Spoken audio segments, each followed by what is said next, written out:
another episode of Speak Up, and I'm your host, Kimi Ebisino Kunie. As we know, Speak Up is a program that is brought to you by Fat Corner, where we discuss social and psychological issues that are facing you and I in the world and in Africa, to be precise. Are you sad, depressed, weary, confused? Then speak up. Let us help each other find answers and a way forward. If this is your first time here, or if you haven't liked or subscribed to our Fat Corner channel, then please do so by hitting the like and subscribe button on Facebook and on YouTube at Facts Corner. Facts and block letters FACT, Corner, and small letters CORNER. Thank you. In my previous episode on substance abuse, if you haven't seen that, then I'll put the description below. You can go and see the first episode on substance abuse. I mentioned that people who partake in substance abuse have a much higher rate of mental illness compared to others. Today, I'd like us to discuss a bit further on how substance abuse can cause mental illness in people. With me to discuss this topic is a friend and a brother, is Dr. Haruna Ngada. He is a Specialist Registrar, General Adult Psychiatry UK, and an Honorary Clinical Fellow, University of Liverpool. Welcome, Dr. Haruna. Well, thank you for having me on the show. Okay, so we'll just quickly dive into the issues at hand today. Today we're looking at substance abuse and mental health. Let me start by asking you this question. Is there a direct correlation between substance abuse and mental health?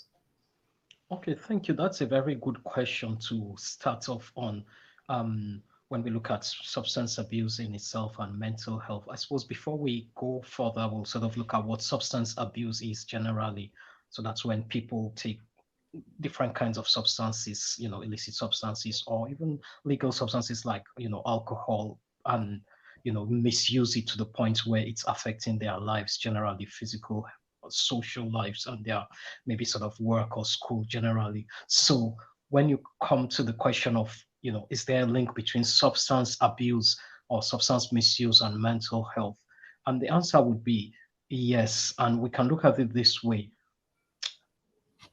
People who use substances, like we defined in the beginning, different substances, alcohol, or even drugs, illicit drugs of all types, maybe we'll go into that later, have an increased risk of developing mental illness depending on the type of substances they are using. So, for example, people may drink alcohol, excessively, and at some point it will make them happy, high, but as soon as it's wearing off, then they start to feel low in their mood.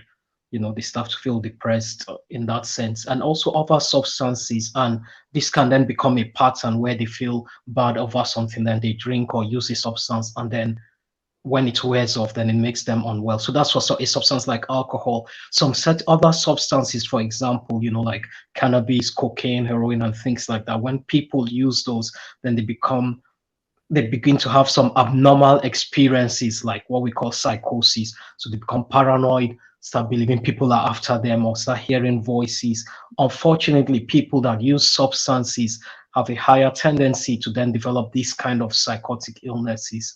And so there is a link between the substance abuse and developing mental illnesses. I think I must also add at this point that sometimes also people who have mental health issues use substances as a way of self-medicating their system, their problems, but in the long run, it makes it worse. Thank you.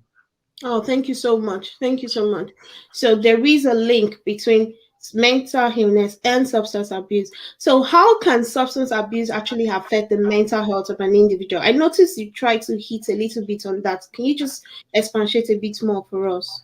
Yes. So I think, like you rightly said, I just sort of touched on it in the introduction, but a few ways substances can affect people. And I think we have to be clear that different substances, and sometimes people think alcohol is not a substance in itself, or maybe cigarettes, because these are legal things, but they are also substances. And even normal prescription medications, when used in the wrong context, would be seen as a substance in this case, of abuse. And so how can substances affect people differently? Like I'd mentioned earlier, things like alcohol, whilst they may make people feel happy at the time they drink it, when they are coming off it, then they can start feeling depressed.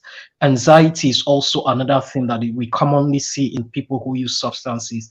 And you see someone who is usually calm and chilled becoming very anxious. Every little thing is scaring them, especially when they use psychoactive substances, so cannabis, heroin, cocaine, and different kind of things, like, and in Africa, sometimes people use things like solution and just so many other synthetic chemicals that can, be a thing of abuse. So that's one thing: depression, anxiety, and then we talked about psychosis as well, so that's when they start hearing voices, seeing things, or lose touch with what is real and what is not real. So some people will take, I've seen a lot of videos, unfortunately, in Nigeria, for example, where they have this substance called Colorado, where you see a lot of young people take it and then start acting like they've been demon possessed, sometimes trying to jump from heights, different things. And so these are some of the things substances can do. There are still a lot more things like lack of sleep, because some people use what we call like speed, that's the amphetamines and things, and then they can't sleep, their mind can't shut off, and it's just going into override. And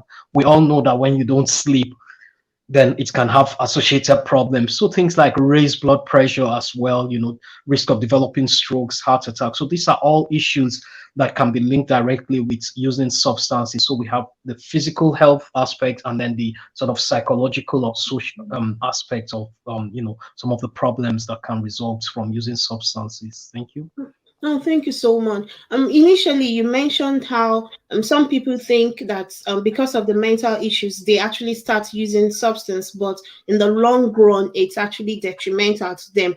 Is there like how prevalent is co-occurring disorder? More like, is it that when you find people with mental illness, you always find that they'll have substance abuse? How prevalent is the co-occurring disorder?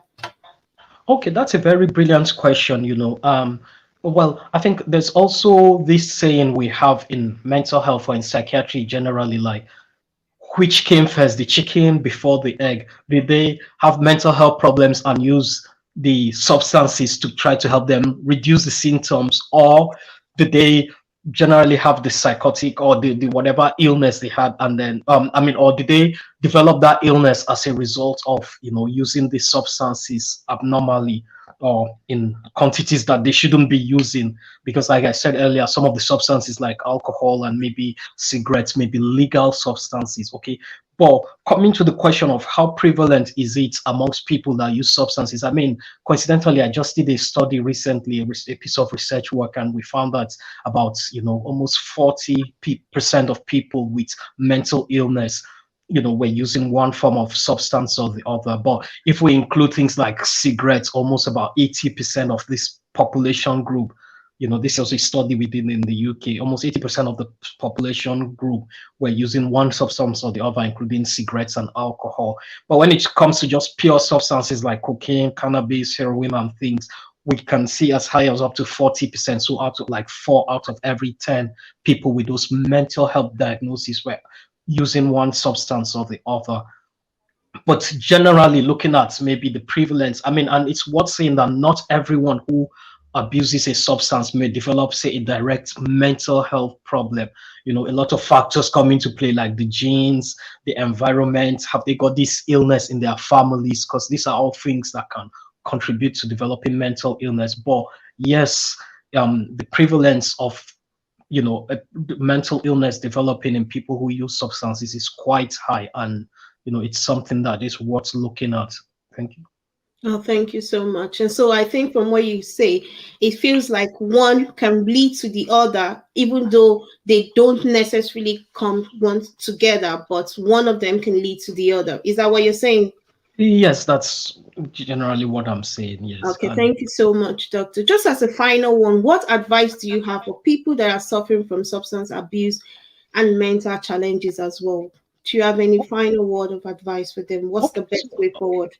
I think that's a very good question. And before I even say that, I would say I think even family members and friends of people with substance misuse play a key role in helping them, I think the most people just tend to castigate and, let me use the word, shout at them and say, why do you do this?